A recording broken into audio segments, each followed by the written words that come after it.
Hi everybody, Elsie Rosie here, and welcome back to the O Ship Show.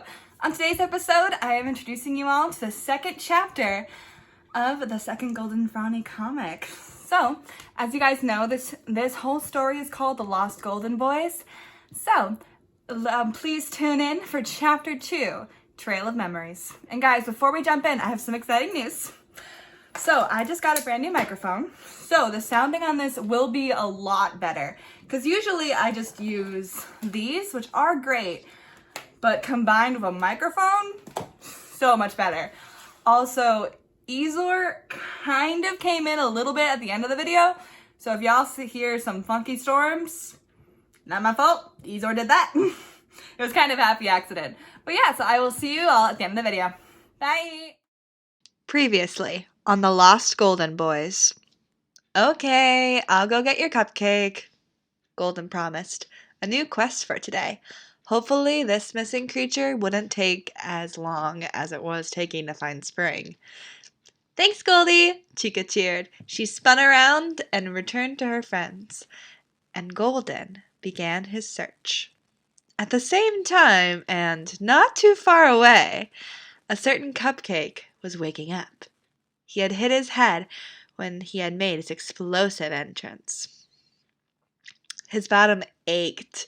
The last thing he remembered was being tossed around by the big purple and the big brown one. Where did he end up this time? Bruh. If Cupcake could make a noise besides little squeaks that he could, he wouldn't be groaning so loudly right now. He tried to roll back and forth, but he was stuck. He would have to wait until Chica found him for him to be placed right again. He tried to use his candlestick to move, flicking it left and right, but he found that it was bent. Ow! In Cupcake's distress, he was paying no attention to the room around him, so he missed the squeak that had gasped from the corner of the room, as well as a shuffling of paws from someone crawling up to him. He didn't, however, miss the touch of metal and fur on his sides. It wasn't as greasy as Chica's fur, but it wasn't as coarse like the purple and brown ones. Wait, so who's touching me? Someone's touching me. Who's touching me?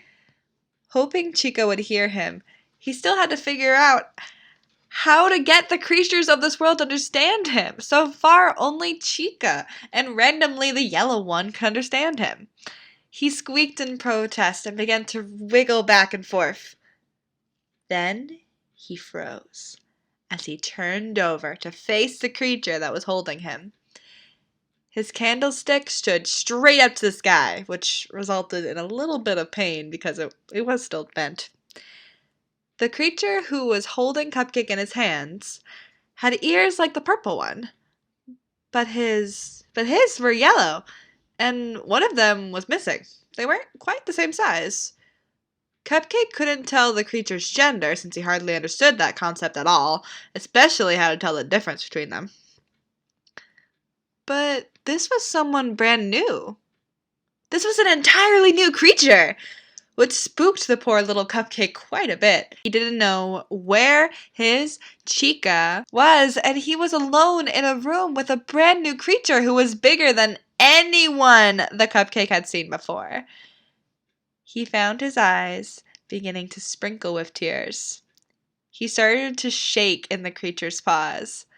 Was this thing planning on eating him? He had a couple of memories of children trying to do the exact same thing, and it was a terrifying experience. His candlestick wilted back down. It still ached from his fall earlier. The creature who was staring down at him, name once Spring Bonnie, now Spring Trap, tilted his head to the side at the trembling little creature. Was this a Cupcake? With eyes? Did he have teeth? Spring blinked, trying to confirm that he wasn't dreaming. He reached up with a spare paw and pinched his ear. Yep, he's awake. He glanced down back at the creature. The poor dear had started to shake. Spring's eyes blinked a couple of times, feeling a pang of pity. He probably wasn't the prettiest sight to lay his eyes on right now. He pushed that self-conscious feeling away and went back on what he knew. If he saw a scared child, what would he do? "Hey, little guy, it's okay. I won't hurt you," he whispered down to the pink creature. Of course he was a little rusty at talking to people who weren't evil beyond measure, and his voice definitely showed it, but his smile was still true as the day he first stepped on stage. This seemed to calm down the cupcake thing, maybe? Quite a bit. Cupcake looked up at the creature. Another big one, only this one was much taller than anyone else he'd met so far. He felt his eyes search the creature's face at hearing his words. "You won't?" he asked, hoping that this creature would be one of the few that could hear him. Spring pricked up his ears, which ached slightly at the attention, yet he didn't hear a response.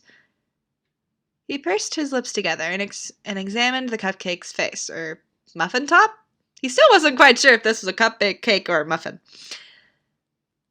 With his shaky body and wide eyes, he looked just like a scared little child who had lost their parent.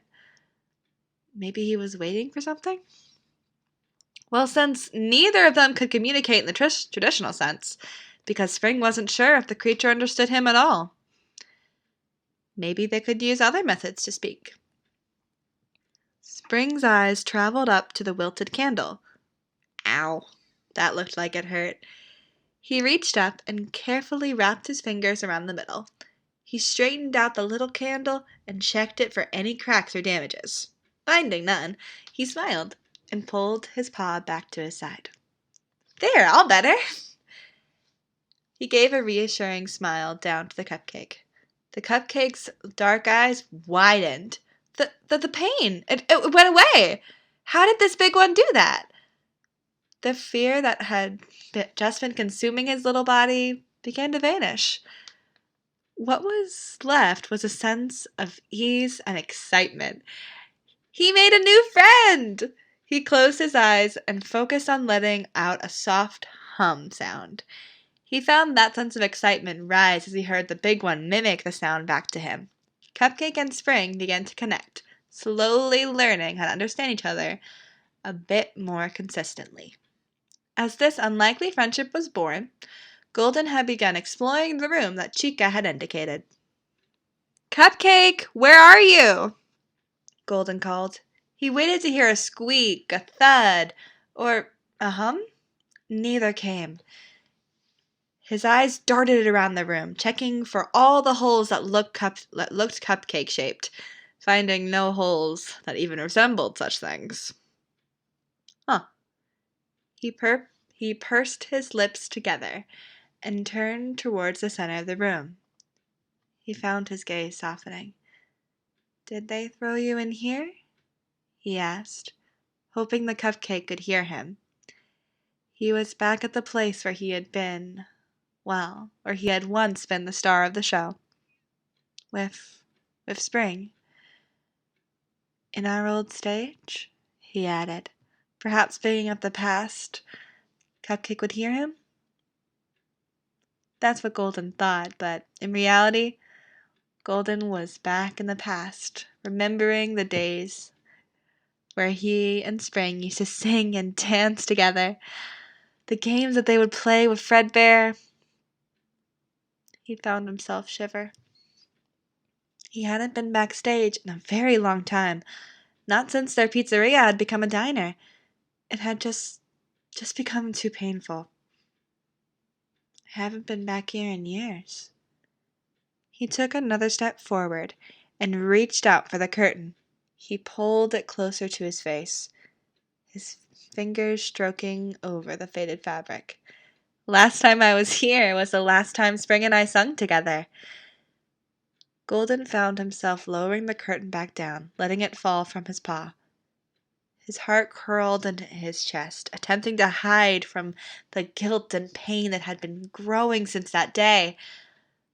The same weight that had been pulling him down ever since Spring had vanished. "The last time," he repeated. The curtain fell away altogether. Golden looked over the edges. He didn't see any dust. He found himself let out a weak chuckle. Scott is the only one who ever came back to the stage. Besides when Freddie and Bonnie and Chica and Foxy all needed a little playtime, but they rarely went near the stage. Scott must have been coming back to clean it. This gesture, this simple gesture, gave him the push he needed. Golden kneeled down and pushed himself up on the stage. He placed his paws down on the wooden planks and pressed down. He readjusted himself and stood up. He blinked his silvery eyes, adjusting to the light, lack of light around him. He glanced up. The stage lights were still there. Sadly, those were covered in dust. Scott was tall, but not that tall.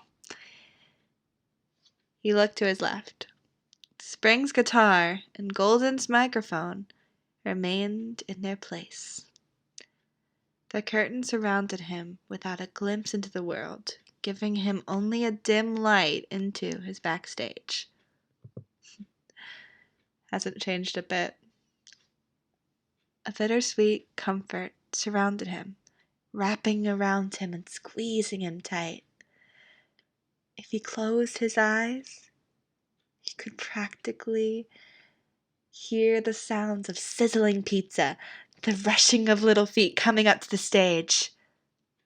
His plans for finding Chica's cupcake had slipped from his mind as he allowed himself this one moment to look back on that day.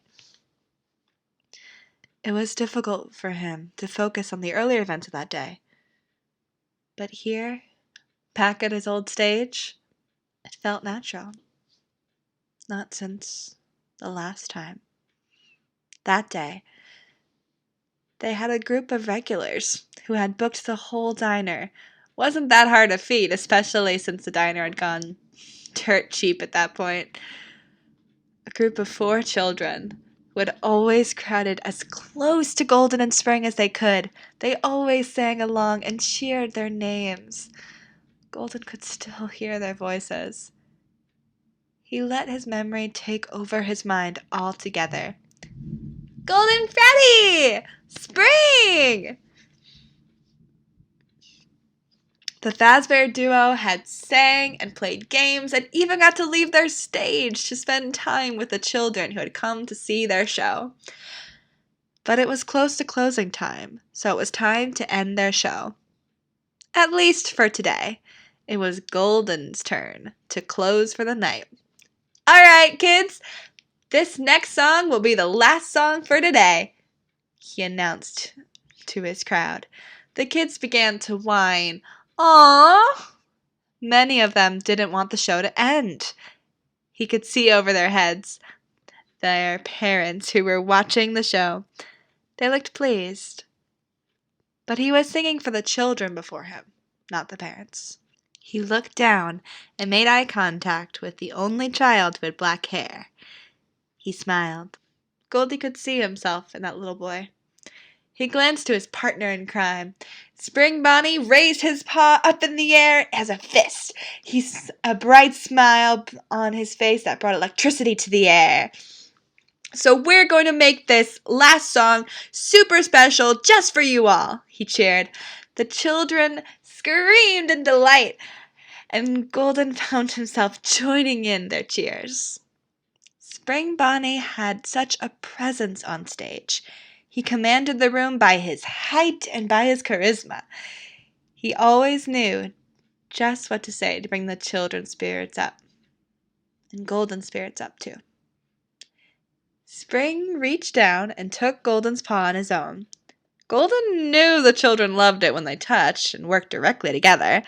What he didn't know was that Spring genuinely enjoyed Golden's touch and how Golden's cheeks blushed when they were so close. Together? Spring asked, thinking to himself, Goldie's so cute. Golden's gaze met with Spring's. Yeah. He really needed to get over that stutter, but his mind was short-circuiting because this was running through his mind over and over. He's holding my hand! Together, the two of them faced their crowd and began to sing the theme song of their diner. The two sang their hearts out and held their hands together. The children went crazy. The Fazbear crew started each show with a theme song and ended usually with a cloud pleaser. But Golden and Spring had sung for this group many times before. They knew that their favorite song was the theme of the diner. The redhead who idolized Spring the most raised his hands in the air and knocked off his party hat and began to sing along. The girls next to him joined in. Even the quietest of the bunch, the black-haired child, sang Golden's lyrics along with his idol. As the children sang and danced to their final song, waving their arms up in the air, kicking out their feet and dancing with their friends, they didn't notice that a figure was standing behind them, dressed in a dark purple, the uniform that he and Scott had agreed on. He leaned back against the wall, watched the group of children with a soft grin. He was out of sight of the parents, since they were so focused on the show. He had nothing to worry about. So, his attention remained on his future victims.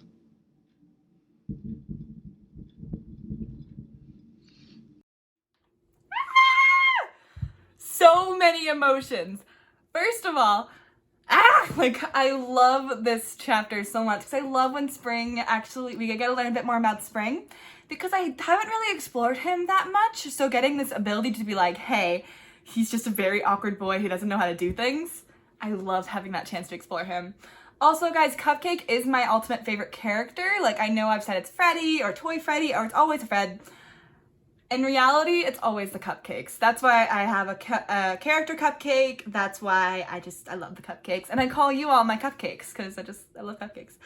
So having him have a little storyline is always fun. And he becomes his own character in the story. He gets so sassy. Oh my goodness.